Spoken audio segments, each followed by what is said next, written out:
दोस्तों नमस्कार। Defence institute के यूट्यूब चैनल पर आप सभी का स्वागत है। आशा करता हूं कि आप सभी लोग मस्त होंगे, स्वस्थ होंगे और अपना अध्ययन कंटिन्यू कर रहे होंगे। ठीक है, इसी सेशन के साथ आगे कल का चैप्टर जो है हमने सर्वनाम क्लियर किया है। आप लोगों का सर्वनाम संपूर्ण क्लियर हो चुका है। आज हम एक नया चैप्टर लेके आए हैं, अनेक शब्दों के लिए एक शब्द।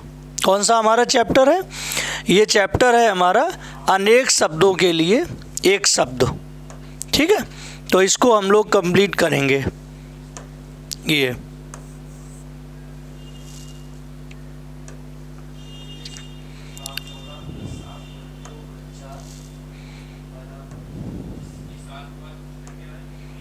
अनेक शब्दों के लिए एक शब्द, ये आज हम लोग कंप्लीट करेंगे। ठीक है, चलिए देखते हैं। देखो, फर्स्ट क्वेश्चन आपको स्क्रीन पर दिखाई दे रहा होगा। आप लोग पहले ये कर लो कि आप लोगों को प्रॉपर वे में दिखाई तो दे रहा है ना। देखो, सभी लोगों को प्रॉपर दिखाई देना चाहिए। ठीक है, तो देख लीजिएगा। इसमें क्वेश्चन दिया है कि जो इंद्रियों को वश में कर ले, जो इंद्रियों की बात है, जो इंद्रियों को वश में कर ले, इंद्र वाली बात नहीं, जो इंद्रियों को वश में कर ले उसे क्या कहते हैं? जो इंद्रियों को वश में कर ले उसे हम कहेंगे इंद्रिय, क्या कहते हैं? उसे हम कहते हैं इंद्रिय निग्रहवान। क्या कहते हैं? इंद्रिय निग्रहवान बोलते हैं। जो इंद्रियों को वश में कर ले, ध्यान रखना है। तो जो इंद्रियों को वश में कर ले उसे कहते हैं दोस्तों इंद्रिय निग्रहवान। क्या कहते हैं? इंद्रिय निग्रहवान कहते हैं। इंद्र की पत्नी है ना। हाँ, हमारे जो देवताओं के राजा कौन है? देवताओं के राजा इंद्र हैं। देवताओं के राजा जो इंद्र हैं उनकी पत्नी को क्या कहते हैं? तो उनकी पत्नी को कहा जाता है क्या? उनकी पत्नी को इंद्राणी कहा जाता है। क्या कहा जाता है? उनकी पत्नी को इंद्राणी कहा जाता है, या उन्हें हम सची के नाम से भी जानते हैं। किस नाम से? उन्हें हम सची के नाम से भी जानते हैं।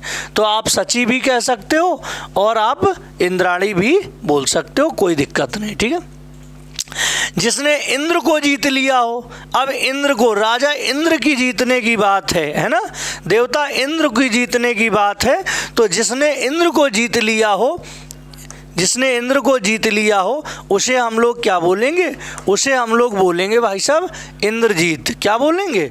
उसे हम इंद्रजीत बोलेंगे, क्योंकि उसने तो इंद्र को जीत लिया है ना, इसलिए वो कहलाएगा क्या? इंद्रजीत कहलाएगा, है ना। क्या कहलाएगा? इंद्रजीत कहलाएगा। इंद्रजीत किसका लड़का था? रावण का लड़का कौन सा था? इंद्रजीत था। उसने इंद्र को भी क्या कर लिया था? उसने इंद्र को भी जीत लिया था, इसलिए रावण के लड़के का नाम जो है वो इंद्रजीत पड़ा था, क्योंकि उसने इंद्र को भी जीत लिया था, इसलिए उसका नाम क्या पड़ा था? इंद्रजीत पड़ा था। ठीक है, तो इंद्र को जीत लिया हो उसे क्या कहेंगे? इंद्रजीत कहेंगे। ठीक है, जो इंद्रियों की पहुंच से परे हो, जो इंद्रियों की पहुंच से, जो ये हमारी सेंसेस होते हैं, ऑर्गन्स होते हैं, इनसे पहुंच हो, इनकी पहुंच से परे हो, उसे हम लोग क्या बोलेंगे? उसे हम लोग कहते हैं इंद्रियातीत। क्या कहते हैं? उसे हम लोग कहते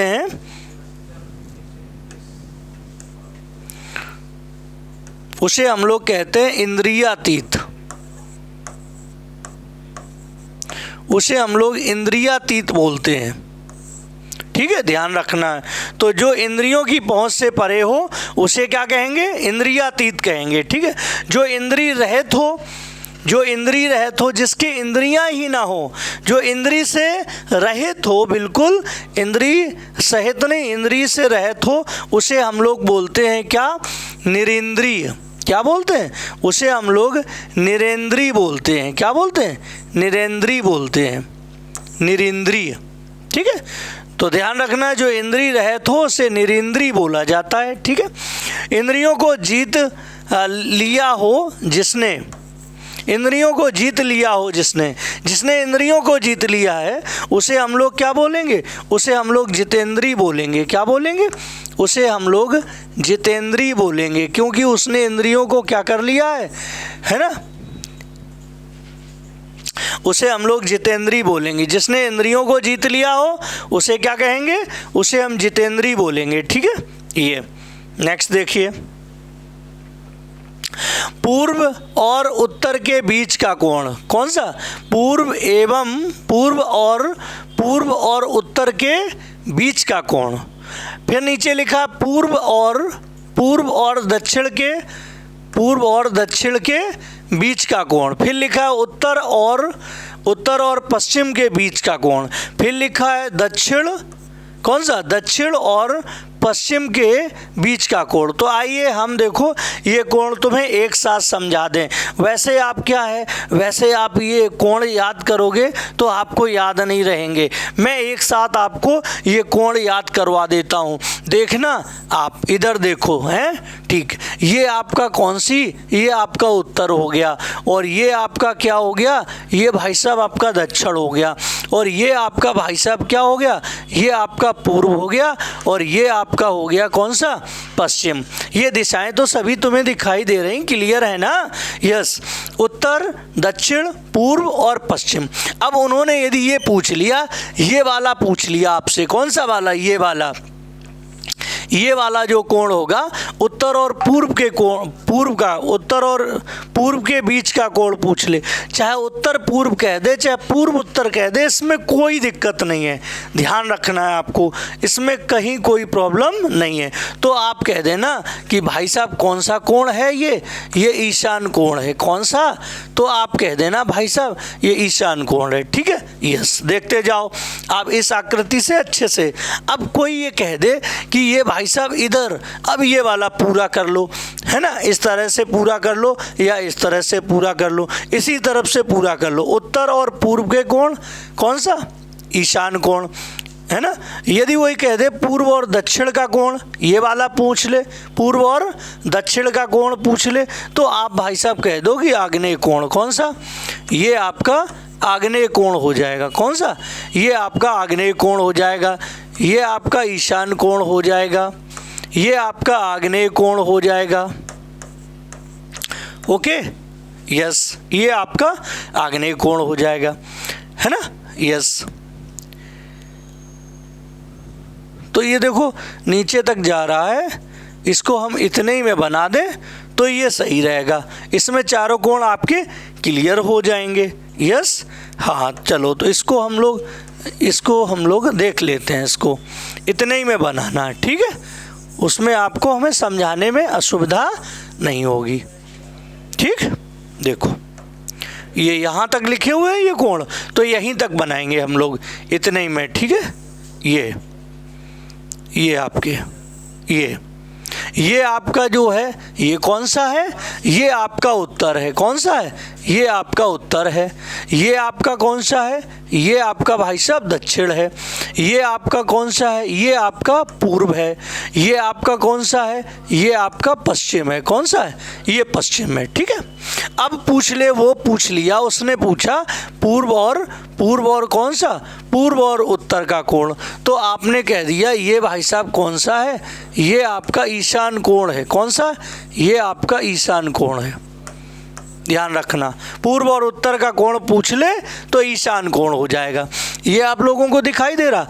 पूर्व और दक्षिण का कोण पूछ ले, कौन सा, पूर्व और दक्षिण का यदि कोण पूछ ले तो कह दो ये आग्नेय कोण है। कौन सा है, ये आपका आग्नेय कोण है। तो ये आपका आग्नेय कोण हो जाएगा। ठीक है, यस, ये आग्नेय कोण हो जाएगा। यदि उत्तर, इधर ही आ जाओ, इधर ही, यदि वो पूछ ले, या इधर से देख लो, ये उत्तर और दक्षिण का पूछ ले, उत्तर और दक्षिण का कोण पूछ ले तो ये कह दो ये वायव्य कोण है। कौन सा, ये वायव्य कोण है, ये वायव्य कोण हो जाएगा आपका। ठीक है, और यदि वो पूछ ले पश्चिम और दक्षिण का कोण पूछ ले, पश्चिम और दक्षिण का पूछ ले तो ये आपका नैऋत्य कोण हो जाता है। कौन सा, नैऋत्य कोण, नैऋत्य कोण, तो ये आपका नैऋत्य कोण हो जाएगा। ठीक है, तो ध्यान रखना, चारों कोण आपके कंप्लीट हो गए कि नहीं, देख लो। उत्तर और पूर्व और उत्तर के बीच का कोण, पूर्व और उत्तर के बीच का कोण कौन सा हो जाएगा? तो हम कह सकते हैं भाई साहब कौन सा? ईशान कोण हो जाएगा। पूर्व और दक्षिण के बीच का कोण, पूर्व और दक्षिण के बीच का कोण कौन सा कोण हो जाएगा? तो आपका लिखा हुआ है कौन सा? आग्नेय कोण हो जाएगा। कौन सा? चलो हम यहाँ लिखते भी जाएं, यहाँ भी लिख लें, कौन सा? ईशान कोण। कौन सा? ये आपका ईशान कोण हो जाएगा। ठीक है, चलो अच्छा, पूर्व और दक्षिण का कोण ये हम लिख सकते हैं कौन सा? आग्नेय कोण। कौन सा? इसको हम लोग आग्नेय कोण कहेंगे। क्या कहेंगे? आग्नेय कोण कहेंगे कि नहीं? अच्छा, उत्तर और पश्चिम के बीच का कोण, उत्तर और पश्चिम के बीच का कोण कौन सा? वायव्य कह देंगे। कौन सा कह देंगे? वायव्य बोल देंगे, है ना? वायव्य कोण बोल देंगे कि नहीं? तो वायव्य कोण हो जाएगा। दक्षिण और पश्चिम के बीच का कोण, इसे नैऋत्य कोण बोल देंगे। कौन सा? नैऋत्य कोण। यस, नैऋत्य कोण, इसे नैऋत्य कोण बोल देंगे। तो ठीक है, ये चारों आपके कोण कंप्लीट हैं। यस, इस तरह से आपको प्रॉपर वे में समझ में आ जाएगा। ये अपने माइंड मस्तिष्क में बैठा लीजिए और आप अपना कंप्लीट कर लीजिए। ओके। सागर में लगने वाली आग, सागर कह दिया जाए, समुद्र कह दिया जाए, एक ही बात है। सागर में लगने वाली आग क्या कहलाएगा? सागर में लगने वाली आग, उसे हम लोग कहेंगे क्या? उसे हम कहेंगे बढ़वा नल। क्या कहेंगे? बढ़वा नल। बढ़वा नल या आपका बढ़वाग्नि क्या हो सकता है? उसका हम लोग बढ़वाग्नि, ये बढ़वा नल भी कह सकते हो या बढ़वाग्नि कह सकते हो। वन जंगल में लगने वाली आग, दावा नल। क्या? दावा, क्योंकि दाव माने होता है जंगल, तो उसे हम लोग कह देते हैं क्या? दावानल या दावाग्नि, या आप कह सकते हो क्या?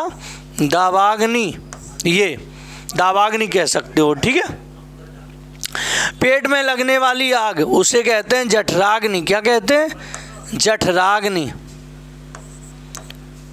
उसे हम लोग क्या बोलेंगे? जठराग्नि, है ना?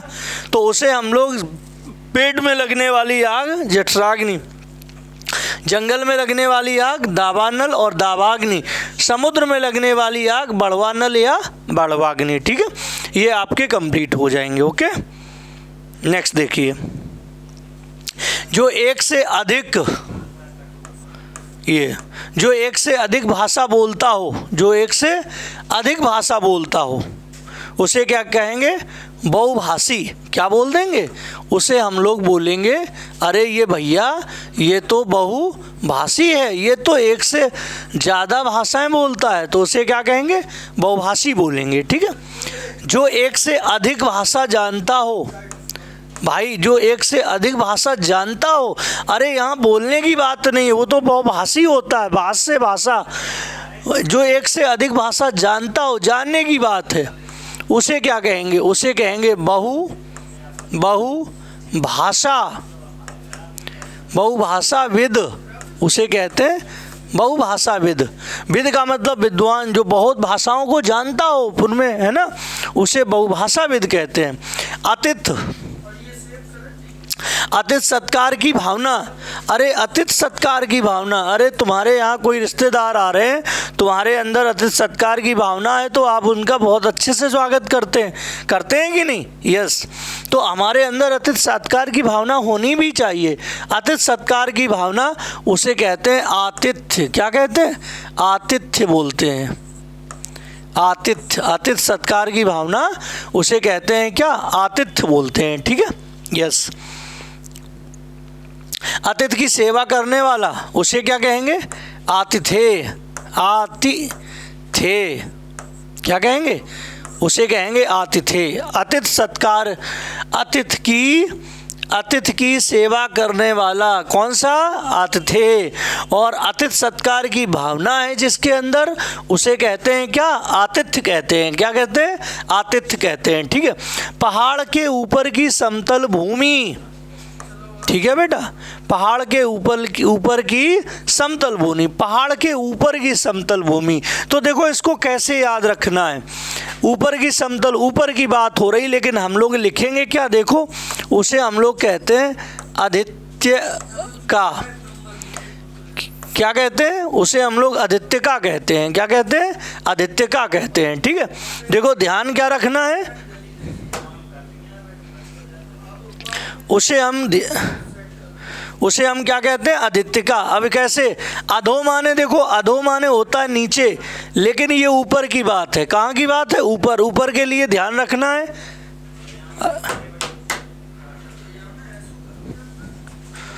है ना। पहाड़ के ऊपर की समतल भूमि क्या कहलाएगी, आदित्य का कहलाएगी, ध्यान रखना इस बात को। ठीक है, पहाड़ के नीचे की समतल भूमि आ जाए उसे हम लोग बोलते हैं क्या, उपत्यका। क्या कहते हैं उसे हम लोग उपत्यका कहते हैं। ठीक है, यदि हमारा ये वीडियो अच्छा लग रहा हो तो आप लोग लाइक भी करो, शेयर और सब्सक्राइब भी करो। आगे सब्सक्राइब इसलिए करना है आप लोगों को कि आगे हम बहुत अच्छे वीडियो लाने वाले हैं और आपके साथ बराबर मेहनत करने वाले हैं, और ये सारी चीज़ें आपको फ्री ऑफ कॉस्ट मिलने वाली हैं निरंतर। इसलिए आप लोग इसको, चैनल को सब्सक्राइब कर दो, है ना। यस, जिससे आपको नई जो क्लासेस हैं वो सारी आपको मिलती रहे, है ना, बराबर। ओके, तो पहाड़ के नीचे की समतल भूमि उसे हम लोग क्या बोलेंगे, उसे हम लोग बोलेंगे उपत्यका। और पहाड़ के ऊपर की समतल भूमि आदित्य का। देखो उप माने ऊपर, आदि माने नीचे, लेकिन इसमें उल्टा दिया गया है।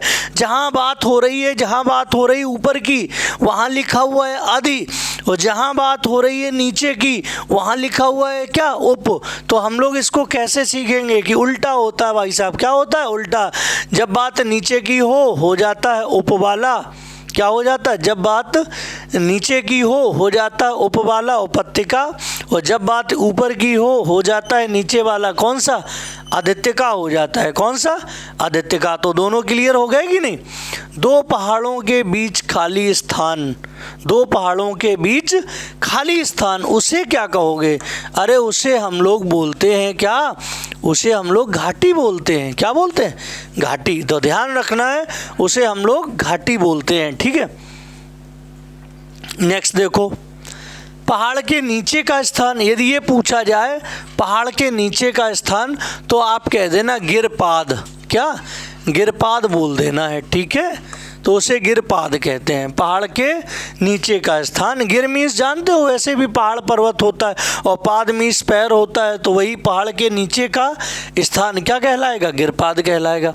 वर्षा का ना होना, वर्षा का बिल्कुल भी ना होना, तो उसे हम लोग क्या बोलेंगे, उसे हम लोग बोलेंगे अनावृष्टि। क्या, वृष्टि मीन्स होता है वर्षा, वृष्टि माने वर्षा, और अन लग जाएगा, इसमें अन उपसर्ग लग जाएगा, तो ये आपका अना, तो इसका मतलब वर्षा का ना होना है, बिना वर्षा के ये चीज़। बहुत कम बरसात होना, बहुत कम के लिए एक शब्द यूज होता है अल्प। अल्प माने थोड़ा या बहुत कम, तो इसी में जोड़ दो, बहुत कम बरसात होना, इसका मतलब अल्पवृष्टि। कौन सी, अल्प माने थोड़ी, और वृष्टि मीन्स वर्षा, तो अल्प वृष्टि। तो अल्पवृष्टि, तो उसे कहेंगे बहुत कम वर्षा होना। वर्षा होना मतलब वर्षा हो रही है, तो उसे हम लोग क्या बोलेंगे, उसे हम लोग वृष्टि बोल देंगे। क्या बोल देंगे, उसे वृष्टि बोल देंगे। ठीक है, वर्षा की अधिकता, अरे बहुत अधिक वर्षा हो रही है, तो वर्षा की अधिकता, बहुत अधिक वर्षा का होना, तो उसे अति लगा दो, क्योंकि अति का मतलब अधिकता होता है। ठीक है, अति का मतलब अधिकता होता है, तो अतिवृष्टि बोल दो। क्या, अतिवृष्टि, तो इसका मतलब हो गया वर्षा का अधिक होना। तो वर्षा की अधिकता अतिवृष्टि, वर्षा का होना वृष्टि, बहुत कम बरसात होना अल्पवृष्टि, वर्षा का ना होना अनावृष्टि। ये सब आपको एक ही जगह पर सारी चीज़ें आपको स्पष्ट हो रही हैं। यस, वैसे आपको अलग अलग मिलती हैं, तो आप क्या है कि आप भूल जाते हैं, आपको समझ में नहीं आता कब अनावृष्टि पढ़ा था, कब अल्पवृष्टि पढ़ा, कब वृष्टि हो जाता है। एक साथ मैंने आपको एकदम प्रोवाइड कराया है, इससे आपके कॉन्सेप्ट बिल्कुल क्लियर हो जाएंगे, ठीक है। अच्छा, जिसकी कोई कीमत ना हो, जिसकी कोई कीमत ही ना हो, मतलब इतना कीमती है वो जिसकी कोई कीमत नहीं है, मतलब वो अमूल्य है। क्या है? वो अमूल्य है, जिसकी कोई कीमत ना हो। जिसकी कीमत बहुत अधिक हो, मान लो कोई चीज़ ऐसी है जिसकी बहुत कीमत है, इसका मतलब है ना वो चीज़ बहुमूल्य है। कैसी है? वो चीज़ बहुमूल्य है, वो बहुत कीमती चीज़ है, तो बहुत कीमती है तो बहुमूल्य हो गई। तो ध्यान रखना, जिसकी कोई कीमत ना हो अमूल्य, जिसकी बहुत अधिक कीमत हो वो बहुमूल्य हो जाता है, ठीक है। चलिए आगे, विधायिका, क्या लिखा है? विधायिका द्वारा स्वीकृत नियम, विधायिका द्वारा स्वीकृत नियम, उसे हम लोग कहते हैं क्या? अधिनियम। क्या कहते हैं? अधिनियम बोलते हैं, ठीक है। विधायिका द्वारा स्वीकृत नियम क्या कहलाएंगे? अधिनियम। वह सूचना जो सरकार के द्वारा जारी हो उसे हम लोग कहते हैं अधिसूचना। क्या? अधिसूचना। सरकार के द्वारा जो सूचना जारी होती है उसको हम लोग क्या बोलते हैं? अधिसूचना बोलते हैं, ठीक है। जिसे बुलाया गया हो, जिसे बुलाया गया हो उसे क्या बोलते हैं? आहूत। क्या? आहूत, है ना। यस, जिसे बुलाया गया हो आहूत। हम लोग जब हवन वगैरह करते हैं तो देवताओं को बुलाते हैं, आहुति देते हैं कि नहीं? आप बताओ।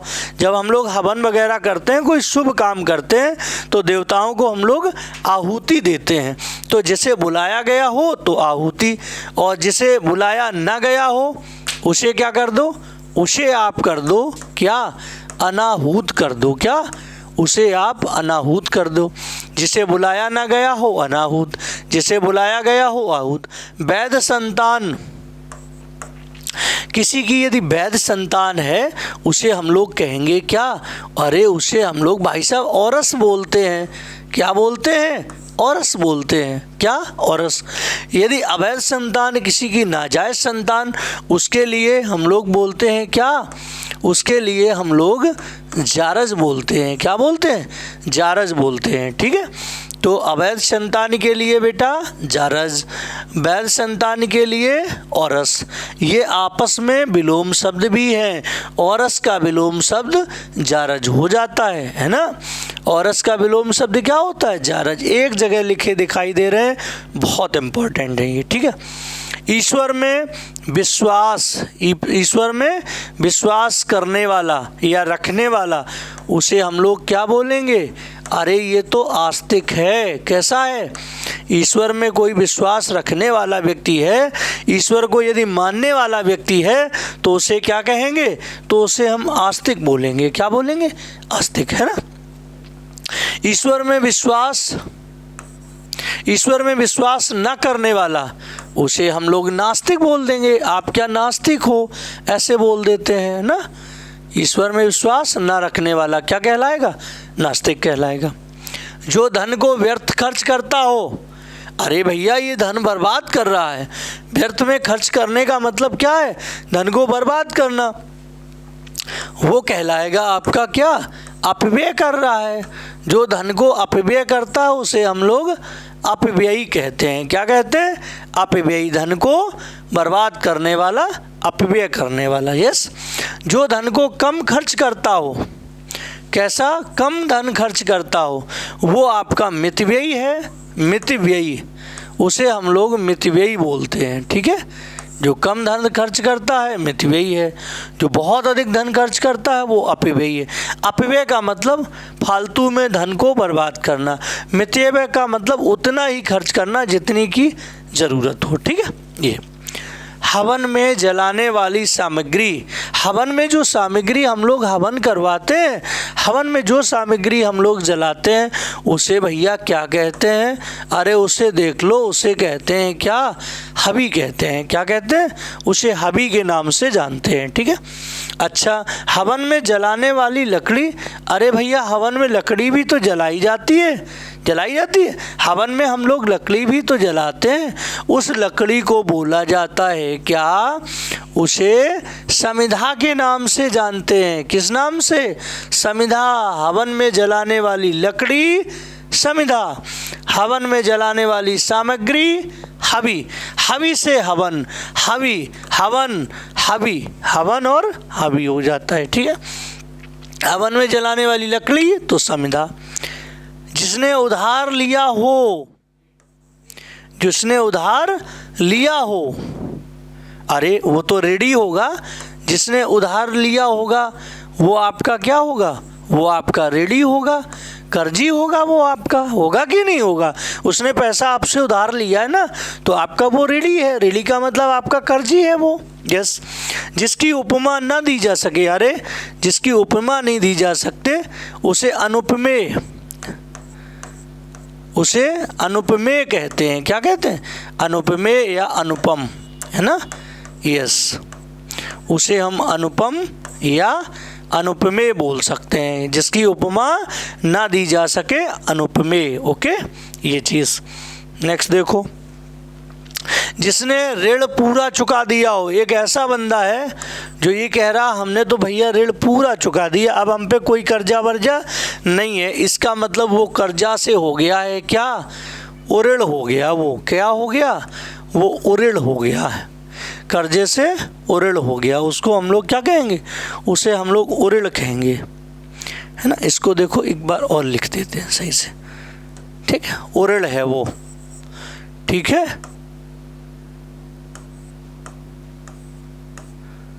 वो उऋण हो गया। क्या हो गया? उऋण हो गया वो। ठीक है।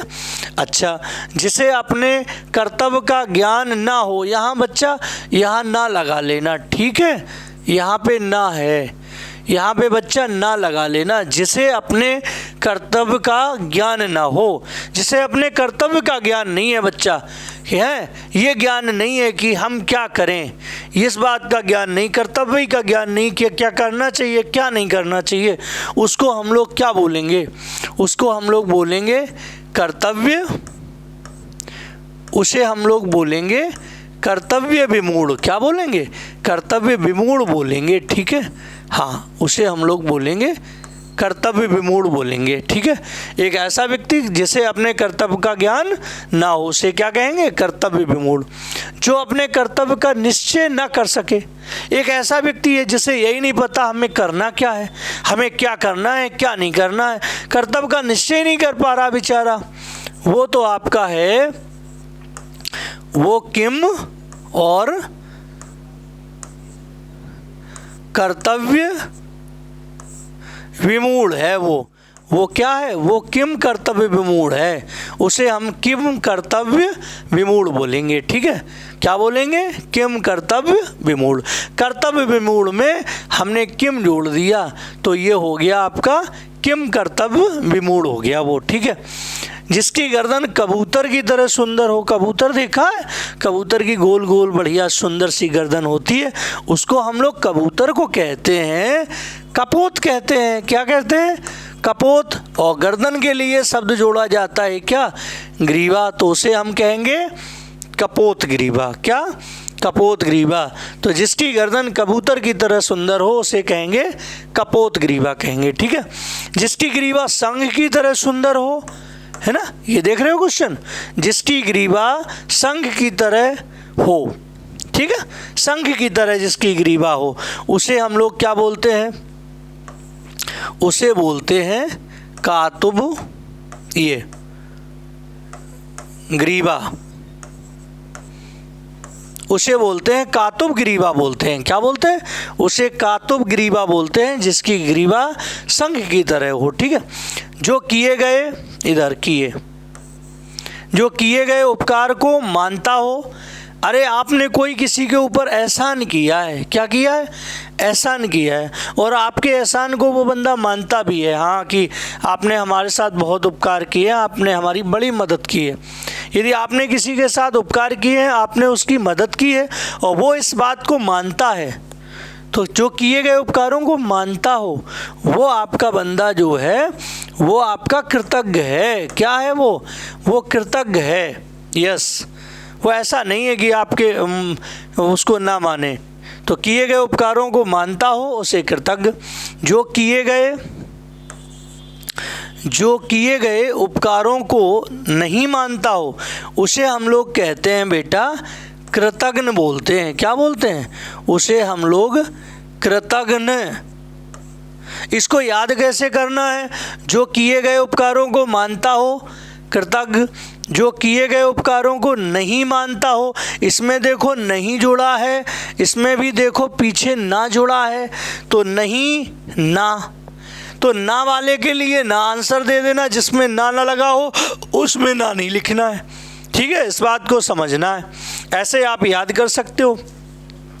नहीं तो बच्चा इस कृतज्ञ और कृतज्ञ में हम लोग गलती कर जाते हैं, हम भूल जाते हैं कि कृतज्ञ होगा कि कृतज्ञ होगा। इसलिए मैं आपको ये ट्रिक बता रहा हूँ। ठीक है, इस बात को ध्यान से देखना। क्या कि किए गए उपकारों को नहीं मानता हो, ना लगा इसमें, तो ना वाला चुनना, ना के लिए ना वाला हो जाएगा, और दूसरा जो है आपका जिसमें ना नहीं लगा है उसके लिए कृतज्ञ हो जाएगा। ठीक है, बात समझ में आई कि नहीं? आगे चलते हैं। देखो यस, दो भिन्न, ये भिन्न लिखा हुआ है, दो भिन्न भाषा के बीच, दो भिन्न भाषा के बीच मध्यस्थता करने वाला, है ना। दो अलग अलग भाषाएं हैं। अरे भैया मैं हिंदी बोल लेता हूँ, सामने वाला इंग्लिश बोल लेता है, वो हिंदी नहीं समझता, मैं इंग्लिश नहीं समझता, है कि नहीं। अब हमारे दोनों के बीच कोई ऐसा व्यक्ति तो होना चाहिए ना जो हमारी हिंदी को सुन के उसे इंग्लिश में बता दे, उसकी इंग्लिश को सुन के मुझे हिंदी में बता दे। ऐसा बंदा तो चाहिए ना। उस बंदे को क्या कहते हैं भाई? दो भिन्न भाषा के बीच मध्यस्थता करने वाला। भाई हमें इंग्लिश नहीं आती ना, उसे हम क्या कहेंगे? दुभाषिया कहते हैं। क्या? उसे हम दुभाषिया बोल देते हैं, दुभाषिया। ठीक है, उसे हम दुभाषिया बोलते हैं। क्या बोलते हैं? दुभाषिया बोलते हैं, ध्यान रखना। अच्छा, ऐसे ही और है, दो भाषाएं बोलने वाला। ये तो बंदा ऐसा है जो दो भाषाएं बोल लेता है। जैसे मैं अंग्रेजी भी बोल लेता हूँ, मैं हिंदी भी बोल लेता हूँ। मैं कितनी भाषाएं बोल लेता हूँ? दो। मुझे अंग्रेजी भी आती है, मुझे हिंदी भी आती, मैं दो भाषाएं बोल लेता हूँ। तो इसके लिए हम क्या कहेंगे? द्विभाषी। क्या कहेंगे? इसके लिए हम द्विभाषी बोलेंगे। क्या बोलेंगे? द्विभाषी बोलेंगे। ठीक है, ओके। देश हित के विरुद्ध कार्य करने वाला। अरे भैया जो देश के विरुद्ध काम करता है उसे तो हम लोग कहेंगे अरे ये तो भाई देशद्रोही है। कौन सा है ये? ये तो देशद्रोही है, ये तो हमारे देश के विरुद्ध काम कर रहा है ना। हाँ, वो लोग देशद्रोही होते हैं। ठीक है। अच्छा, देश के प्रति भक्ति रखने वाला। अरे ये तो हमारे देश के प्रति भक्ति रखता है, हमारा देश का भक्त है ये, है ना। तो देश के प्रति भक्ति रखने वाला, अरे ये तो देश ही भक्त है। ये कौन बंदा है? ये तो देशभक्त है, देश की प्रति भक्ति रखने वाला है, तो उसे देशभक्त कह देंगे। ठीक है, ओके। अच्छा, जिसके सर पर चंद्र हो। अरे इसके सर पे तो चंद्र है। चंद्र किसके सिर पे हो? आप लोग जानते हो, शंकर जी के सिर पर क्या है? चंद्रमा है। तो जिसके सिर पर चंद्र हो उसे हम लोग बोल सकते हैं भैया चंद्रशेखर हैं वो, तो उनके चंद्र पर क्या है? शिखा है, तो उन्हें क्या बोलेंगे? उन्हें चंद्रशेखर बोलेंगे। उनको हम चंद्रमौली भी बोल सकते हैं, चंद्रमौली, है ना। चंद्रमौली भी बोल सकते हो और आप चंद्रशेखर भी बोल सकते हो। ठीक है, कोई दिक्कत नहीं। दोनों चंद्रशेखर, जिसके सिर पर चंद्र हो उसे कहेंगे चंद्रशेखर, है ना। यस। जिसके चूड़ा बालों में चंद्रमा हो। अरे चूड़ा बालों में चंद्रमा हो, है ना, उसे हम लोग बोल देते हैं चंद्रचूर्ण बोल देते हैं, चंद्रचूर्ण। अरे वो तो चंद्रचूर्ण है। क्या है वो चंद्रचूर्ण है, वो हमारा चंद्रचूर्ण हो जाता है। यहाँ ध्यान रखना, चूड़ा का मतलब है बालों में। जिसके चूड़ा बालों में चंद्रमा है वो चंद्रचूर्ण है, जिसके सर पर चंद्र है वो चंद्रशेखर और चंद्रमौली है। यस। नेक्स्ट, जल में चलने वाला। अरे ये भैया ऐसा व्यक्ति है जो जल में भी चलता है, जल में चलने वाला है, तो इसे हम लोग जलचर बोल दें, जलचर। क्या बोलेंगे? जलचर बोलेंगे। ठीक है। भूमि, भूमि में विचरण करने वाला, है ना, भूमि में विचरण करने वाला, भूमि में विचरण करने वाला, अरे भाई ये तो क्या हो जाएगा? ये थलचर हो जाएगा, भूचर हो जाएगा, है ना। तो इसे हम थलचर नोट किए दे रहे हैं। कौन सा? थलचर। ये तो भूमि में घूम रहा है तो ये हमारा थलचर हो जाएगा। वो जल में घूम रहा था, जलचर हो गया। आकाश में विचरण करने वाला, अरे ये तो आकाश में घूम रहा है, ये तो नभचर हो जाएगा। क्योंकि मीन्स आप जानते हो नभ माने होता है क्या? आकाश। तो क्या हो जाएगा? ये नभचर हो जाएगा। ठीक है। अच्छा। बिना पलक झपकाए, अरे कोई पलक ही नहीं झपका रहा है, उसका मतलब निर्निमेष। क्या? निर्निमेष होता है, बिना पलक झपकाए। उसे हम लोग कहते हैं क्या? निर्निमेष बोलते हैं। क्या बोलते हैं? निर्निमेष। बिना पलक झपकाए भैया, बिना पलक गिराए हुए, जो पलक ही नहीं गिरा रहा है तो उसे अनिमेष कह दो। क्या कह दो? अनिमेष बोल सकते हो आप, कोई दिक्कत नहीं है आपको, उसे अनिमेष कहते हैं। तो ध्यान रखना, बिना पलक झपकाए निर्निमेष, बिना पलक गिराए हुए तो अनिमेष बोल दो। ठीक है। अच्छा। जो सब कुछ जानता हो, है ना, अरे जो सब कुछ जानता है भैया, अरे ये तो सर्वज्ञ है, इसे तो हर चीज़ पता है ना, उसे क्या कहोगे? उसे तो आप सर्वज्ञ बोल सकते हो, इसे तो सब कुछ पता है ना, तो सर्वज्ञ है ये, है कि नहीं? बहुत कुछ जानने वाला, ये तो बहुत कुछ जानता है हमारे बारे में, तो ये बहुत कुछ जानता है, तो ये बहुज्ञ हो गया। क्या हो गया? बहुज्ञ। जो सब कुछ जानता है सर्वज्ञ है, जो बहुत कुछ जानता है बहुज्ञ है। भाई ज्ञान माने ज्ञान होना, सर्व माने सब कुछ का ज्ञान है तो सर्वज्ञ, बहुत चीज़ों का ज्ञान है तो बहुज्ञ हो गया। यस। जो कुछ भी नहीं जानता, अरे भैया ये तो ऐसा, ये तो कुछ भी नहीं जानता, ये तो बिल्कुल आपका अज्ञ है। क्या है ये? अज्ञ है। अरे ये तो अनभिज्ञ व्यक्ति है, इसे तो कुछ पता ही नहीं है ना, इसे तो कुछ भैया पता नहीं है, ये तो बिल्कुल कैसा है? ये बिल्कुल अनभिज्ञ व्यक्ति है, इसे कुछ जानकारी नहीं है, इसे कुछ नहीं पता, अनभिज्ञ है कि नहीं? अच्छा। समान या एक ही उदर से जन्म लेने वाला, एक ही उदर से जन्म लेने वाला, है ना। हाँ, जैसे हम और हमारे भाई या हमारी बहन एक ही उदर से, तो हमने और उनने जन्म लिया है कि नहीं, है ना। तो समान ही उदर से जन्म लेने वाला, उसे हम लोग कहेंगे क्या? अरे वो तो हमारा सहोदर है। क्या है? सहोदर है। अरे बहन होती है तो उसको सहोदरा बोल दिया जाता है, भाई है तो सहोदर बोल दिया जाता है कि नहीं? अच्छा। अन्न माता के उदर से जन्म लेने वाला, कहाँ? अन्न माता के उदर से जन्म लेने वाला, तो वो दूसरी माता के उदर से जन्म ले रहा है, तो वो अन्योदर हो गया, वो अन्योदर कहलाएगा। क्या? अन्योदर। अन्न माता के उदर से जन्म लेने वाला अन्योदर। समान तो फिर सहोदर। शिव है ये भैया, शंकर जी हैं ये। शिव की आराधना करने वाले लोग क्या कहलाते हैं? वो शैव कहलाते हैं। शिव की आराधना करने वाले लोग शैव कहलाते हैं। क्या कहलाते हैं? शैव। विष्णु भगवान की जो लोग आराधना करते हैं, जो लोग विष्णु भगवान की आराधना करते हैं, उन्हें हम लोग क्या कहते हैं? अरे उन्हें हम लोग वैष्णव बोलते हैं। क्या बोलते हैं? उन्हें हम लोग वैष्णव बोलते हैं। तो इनकी विष्णु भगवान की आराधना करने वाले वैष्णव और शिव की आराधना करने वाले शैव कहलाते हैं। शक्ति दुर्गा जी की आराधना, है ना, आराधना करने वाले, उन्हें क्या कहते हैं? उन्हें शाक्त कहा जाता है। उन्हें क्या कहा जाता है? उन्हें शाक्त कहा जाता है। दुर्गा जी की जो आराधना करते हैं, पूजा करते हैं, उनके भक्त जो होते हैं उन्हें शाक्त कहा जाता है। विष्णु जी की आराधना करने वाले उन्हें वैष्णव कहा जाता है। जो शंकर जी की आराधना करते हैं, शिव की आराधना करते हैं, उन्हें क्या कहते हैं? उन्हें शैव कहा जाता है। ठीक है। जो क्षमा करने योग्य, अरे ये तो क्षमा करने योग्य चीज़ है, अरे ये तो क्षम्य है ना, जो चीज़ क्षमा करने योग्य हो वो क्षम होती है, ठीक है, ध्यान रखना है, वो तो क्षमा करने योग्य है, तो ये क्षम है, ठीक है। जो क्षमा करने योग्य ना हो, अरे क्षमा करने योग्य नहीं है तो अक्षम हो जाएगा। क्या हो जाएगा? वो चीज़ अक्षम है, वो क्षमा करने योग्य नहीं है तो अक्षम्य हो जाएगा।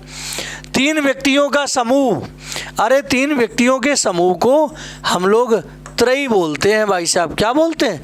त्रयी। ध्यान रखो, 3 वस्तुओं के समूह को त्रयी बोला जाता है। क्या? त्रयी बोला जाता है, ठीक है।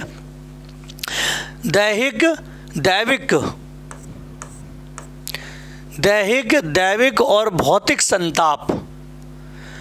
कौन कौन से 3 प्रकार के ताप होते हैं? दैहिक, दैविक और भौतिक तापा कहा जाता है। दैहिक, दैविक और भौतिक तापा राम राज ये काहू न व्यापा। राम के राज में ये तीनों प्रकार के ताप किसी को भी व्याप्त नहीं हुए थे, ठीक है। तो ये कौन कौन से ताप हैं? दैहिक, दैविक और भौतिक। इसका मतलब ये कौन से? ये त्रिताप हैं। ये 3 प्रकार के ताप हैं, इसलिए इन्हें त्रिताप कहते हैं। क्या कहते हैं? त्रिताप कहते हैं, ठीक है। आकाश, धरती और पाताल, है ना, ये क्या है? ये 3 लोक हैं। कौन है? आकाश, धरती और पाताल, ये 3 लोक हैं, इसलिए इन्हें त्रिलोक के नाम से जानते हैं। किस नाम से जानते हैं? त्रिलोक। ये 3 लोक हैं, इसलिए इन्हें त्रिलोक के नाम से जानते हैं। ब्रह्मा, विष्णु और महेश, ये 3 कौन हैं? अरे ये हमारे 3 देवता हैं, इसलिए इन्हें हम लोग त्रिदेव के नाम से जानते हैं। किस नाम से जानते हैं? त्रिदेव हैं ये हमारे, है ना। 3 देव रक्षा करें, ब्रह्मा, विष्णु, महेश, त्रिदेव, है ना। सतोगुण, तमोगुण और रजोगुण, ये कितने गुण हैं?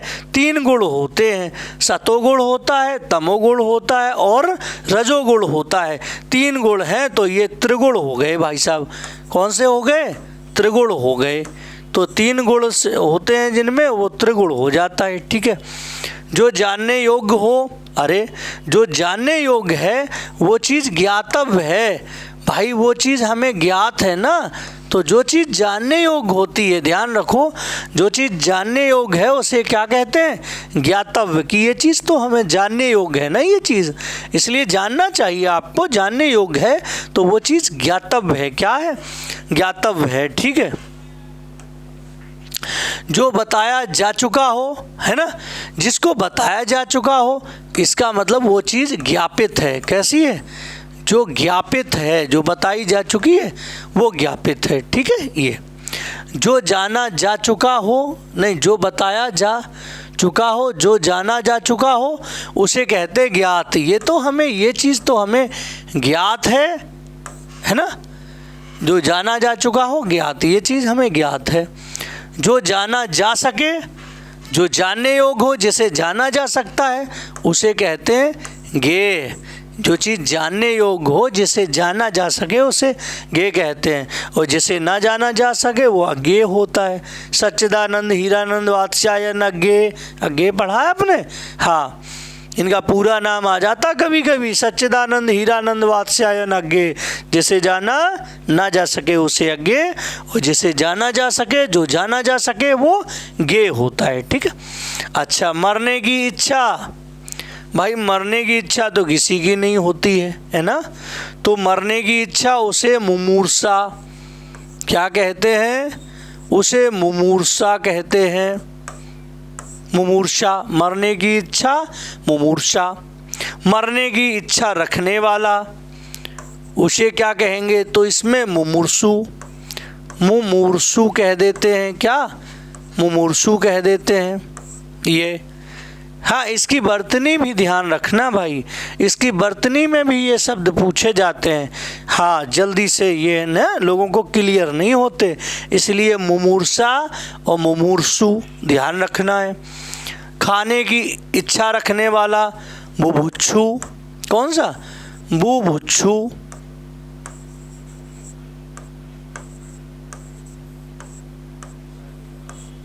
बुभुक्षु होता है। क्या होता है? बुभुक्षु होता है, ठीक है। सफलता ना मिलने है भैया, सफलता न मिलने पर दुखी होना। सफलता न मिलती है यदि, तो सफलता न मिलने पर व्यक्ति एकदम दुखी हो जाता है। तो दुखी होने के लिए एक अलग से वर्ड इसका आता है, कौन सा? क्षोभ है। कौन सा?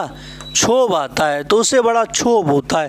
क्षोभ का अर्थ तो दुख होता है, लेकिन यहाँ वर्ड क्षोभ ही दिया जाता है। ठीक है, इस बात को ध्यान रखना है। ठीक है, जानने की इच्छा है ना, यस, जानने की इच्छा, और यहाँ जानने की इच्छा रखने वाला। तो जानने की इच्छा, इसका मतलब क्या होता है? जिज्ञासा हो जाएगा। जानने की इच्छा क्या हो जाता है?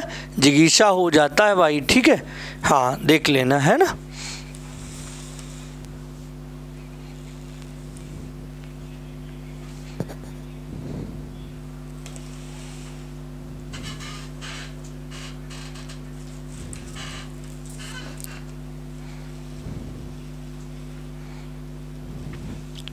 है ना भाई, देखा आप लोगों ने? जानने की इच्छा, तो हम लोग क्या कह देते हैं? जानने की जो इच्छा रखता है। और नीचे और भी क्वेश्चन दिया है आपका, कौन सा? जानने की इच्छा रखने वाला। तो जानने की इच्छा के लिए हम लोग वर्ड कौन सा नोट कर सकते हैं? जिज्ञासा नोट कर सकते हैं। उसे हम लोग क्या बोलते हैं? जिज्ञासा बोलते हैं। ठीक है, जानने की इच्छा, जिज्ञासा।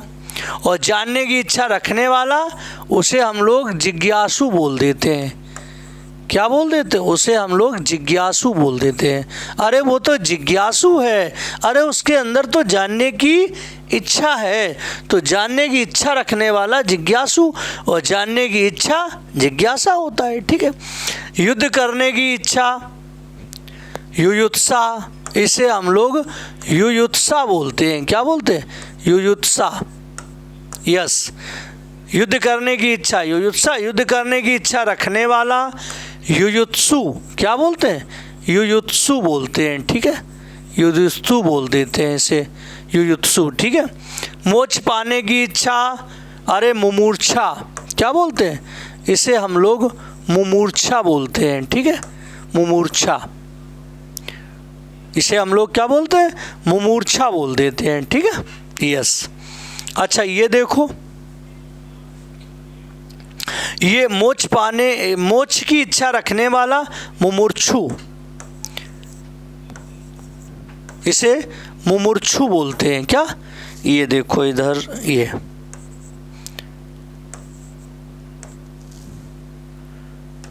मुमुर्क्षु,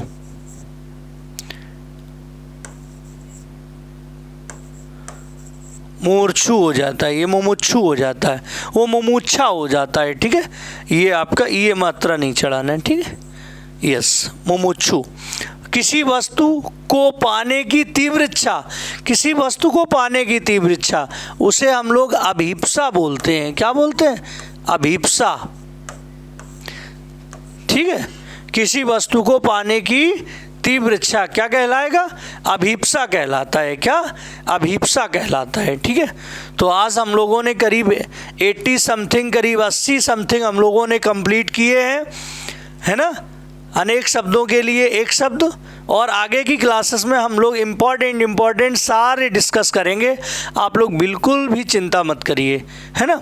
इस समय सारे हमारे पेड कोर्सेज जो हैं वो सब फ्री ऑफ कॉस्ट दिए जा रहे हैं बच्चों के लिए, क्योंकि बहुत अच्छी वैकेंसी आई हुई है।